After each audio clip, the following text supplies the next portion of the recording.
Hi friends, welcome to social team பது channel. இன்றைக்கி வந்து பார்த்திங்கன்னா சென்டிமெண்ட்டாக ஒரு சில விஷயம் எனக்கு தோணிச்சு. அது உங்களோட ஷேர் பண்ண தான் நான் இப்போ வந்து ஜஸ்ட்டு ஒரு ஷார்ட்ஸ் எடுக்கிறேன். இன்றைக்கி சிவராத்திரி, எல்லோரும் கோயிலுக்கு போயிட்டு வந்திருப்பீங்க, வீட்டில் பூஜை பண்ணியிருப்பீங்க.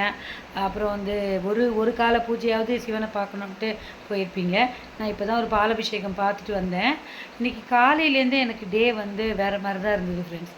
ஒரு 7.5 அது வச்சு ஒரு கோலம் போடுவோம் தெரியுமா?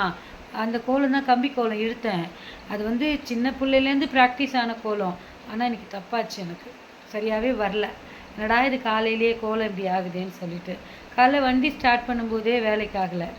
அப்புறம் ரிட்டர்ன் வந்துட்டு கோயிலுக்கு போகலாம் அப்படின்னு சொல்லிட்டு கிளம்புனா டைம் ஆகிடுச்சு. அதனால் ஸ்கூல் போயிட்டேன். அங்கேயும் சென்டிமெண்ட்டாக சில விஷயங்கள் எனக்கு வந்து நான் நினச்சது ஒன்று, நடந்தது ஒன்று. அப்புறம் ஈவினிங் முடிச்சுட்டு சரி வழக்கமாக கிளம்புற டயத்தை விட இன்றைக்கி நான் கொஞ்சம் ஏர்லியராக கிளம்புனேன். சிவராத்திரி கோயிலுக்கு போயிட்டு போகலாம் அப்படின்னு சொல்லிட்டு வண்டி ஸ்டாண்டை எடுக்கிறேன், ரத்த காயம். ஓகே, சிவன் வேலை காமிக்கிறாரு அப்படின்ட்டு.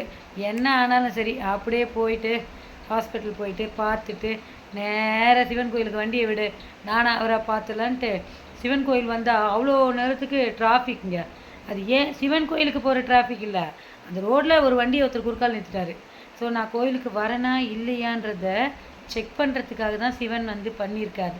ஓகே, நானாச்சு அவராச்சு வண்டி மூவ் ஆகிட்டு அப்படியே நிறுத்திட்டு படியை மெதிச்சுட்டு திரும்பி ரிட்டர்ன் வந்து அப்படியே எங்கள் ரோட்டில் வந்து ஒரு சின்ன சிவன் கோயில். அங்கே போனால் சூப்பரான அபிஷேகம், பால் அபிஷேகம். கால் கொஞ்சம் வலி தான், நிற்க முடியல. இருந்தாலும் சிவனை பார்த்துட்டு வந்து உங்களோட பேசிகிட்டு இருக்கேன் ஃப்ரெண்ட்ஸ். உங்களுக்கு இன்றைக்கி எப்படி இருந்ததுன்னு சொல்லுங்கள். Bye friends.